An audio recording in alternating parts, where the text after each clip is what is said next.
మీకు term plan అవసరమా కాదా తెలుసుకోవడం ఎలా? ఇది 3 ప్రశ్నల ద్వారా మీరు తెలుసుకోవచ్చు. మీకు మీరే ప్రశ్నించుకోవాలి.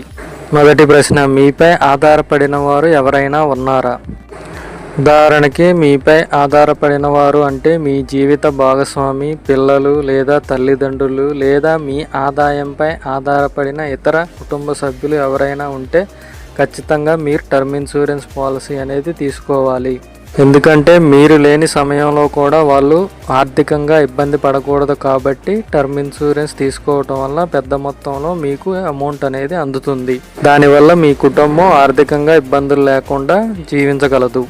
రెండవ ప్రశ్న, మీపై ఏదైనా పెద్ద ఆర్థిక బాధ్యతలు ఉన్నాయా? ఉదాహరణకి మీకు home loan, car loan, personal loan లేదా ఇతర ఎలాంటి బిజినెస్ లోన్స్ ఉన్నా కూడా ఒకేసారి మీ కుటుంబం ఆర్థిక భారం పడుకోకుండా టర్మ్ ఇన్సూరెన్స్ ఉండటం వల్ల మీకు ఏదైనా జరిగితే వాళ్ళు ఆర్థికంగా ఇబ్బంది పడకుండా మీకు ఉపయోగపడుతుంది.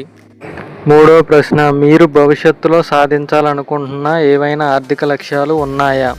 అవి మీ పిల్లల విద్యకు కావచ్చు, వాళ్ళ వివాహానికి లేదా ఇతర లక్ష్యాలు, లేదా మీ రిటైర్మెంట్ కోసం, లేదా వాళ్ళ ఉన్నతికి ఎలాంటి లక్ష్యాలు తీసుకున్నా కానీ వాటిని సాధించడానికి ఒకవేళ మీరు లేకపోయినా మీ కుటుంబం వాటిని చేరుకోవడానికి మీరు టర్మ్ ఇన్సూరెన్స్ తీసుకోవటం వల్ల వాళ్ళు ఇబ్బంది లేకుండా ఆ లక్ష్యాన్ని చేరుకోగలుగుతారు. ఈ 3 ప్రశ్నలకు మీ సమాధానం అవును అయితే మీకు టర్మ్ ప్లాన్ ఖచ్చితంగా అవసరం. ఇది మీ కుటుంబానికి ఆర్థిక భద్రతను అందించి మీరు లేనప్పుడు కూడా వారికి ఒక రక్షణ కవచంలా నిలుస్తుంది. మీకు టర్మ్ ప్లాన్ గురించి మరింత సమాచారం కావాలా లేదా ఏమైనా ఇతర సందేహాలు ఉన్నాయా? కామెంట్ చేయండి. నచ్చితే లైక్ చేయండి, షేర్ చేయండి. మీ ఫ్రెండ్స్ అండ్ ఫ్యామిలీ మెంబర్స్తో ఛానల్ సబ్స్క్రైబ్ చేయించండి.